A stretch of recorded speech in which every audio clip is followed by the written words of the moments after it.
राधे राधे सभी हरि भक्तों को। आशा है आप सब लोग स्वस्थ होंगे। कार्तिक महत्व 10वां अध्याय। जलंधर को देवताओं को जीतकर अमरावती पर राज करना।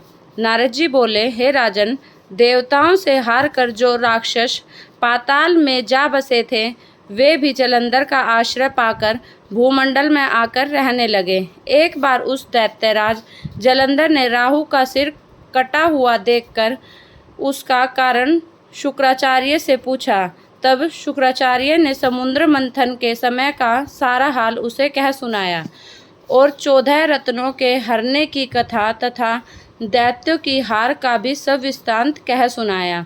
जलंधर ने अपने पिता सागर के मंथन की बात सुनकर क्रोध से लाल लाल आंखें करके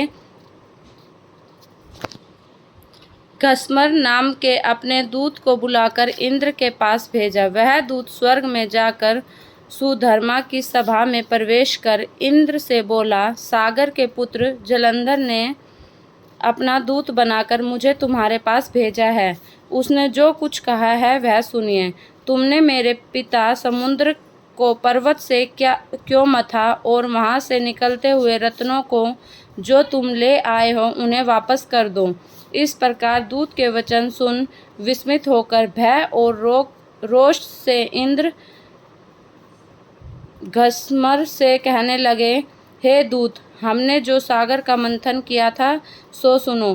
पहले मेरे भय से डरे हुए पर्वतों को सागर ने अपनी कुक्षी में छिपा लिए थे और बहुत से दैत्यों को भी उसने रक्षा की थी। इस कारण मैंने भी उनके रतन हर लिए। पहले सागर का पुत्र शंखासुर भी देवताओं से बैर करता था और वह भी समुद्र के भीतर जाकर छिप गया। उसको मेरे छोटे भाई ने मार दिया। अब तुम जाओ और समुद्र मंथन का समाचार जलंधर से कहो। नारद जी बोले। तब वह दूत इंद्र से विदा हो पृथ्वी पर आया और इंद्र का सब वृत्तांत जलंधर से कहा। यह सुनकर दैत्य क्रोध से कांपता हुआ देवताओं को जीतने के विचार से चारों दिशाओं तथा पाताल से करोड़ों दैत्य शुंभ निशुंभ आदि सेनापतियों को बुलाया और उनके साथ सेना लेकर स्वर्ग में जाकर नंदनवन को चारों ओर से घेर लिया। तब तो देवता भी कवच आदि पहनकर लड़ने के लिए अपने अस्त्र शस्त्रों सहित अमरावती से बाहर निकले और देवता तथा दानवों में घोर युद्ध होने लगा।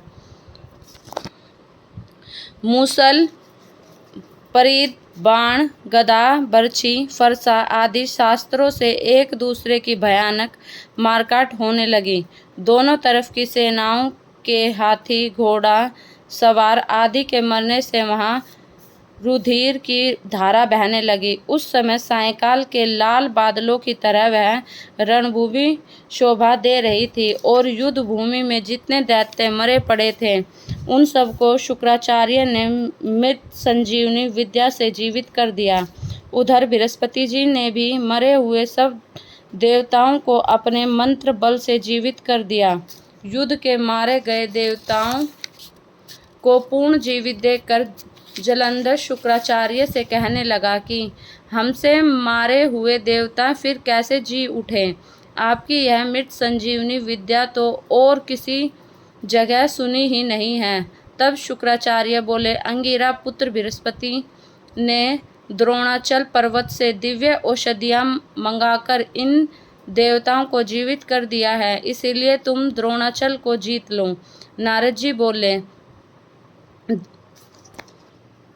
दैत्य इंद्र जलंधर ने यह सुनकर द्रोणागिरि को जीतकर समुद्र में फेंक दिया और संग्राम में आ गया।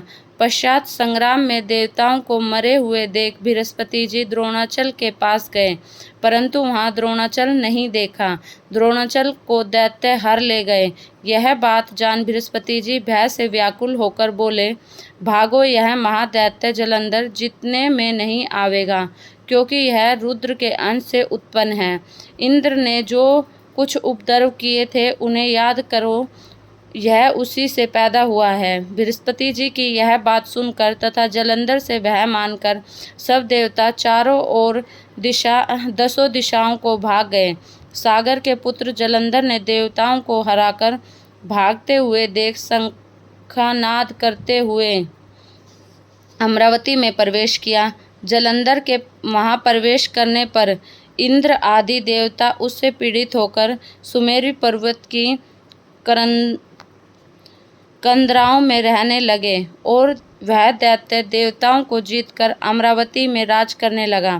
फिर जलंधर, शुंभ, निशुंभ आदि सब बड़े बड़े दैत्यों को देवताओं के स्थानों पर अलग अलग नियत करके आप सुमेरु पर्वत की ओर चल दिया। राधे राधे। अगर आपको मेरे द्वारा दी गई जानकारी पसंद आई है तो मेरी वीडियो लाइक करें, मेरे चैनल को सब्सक्राइब करें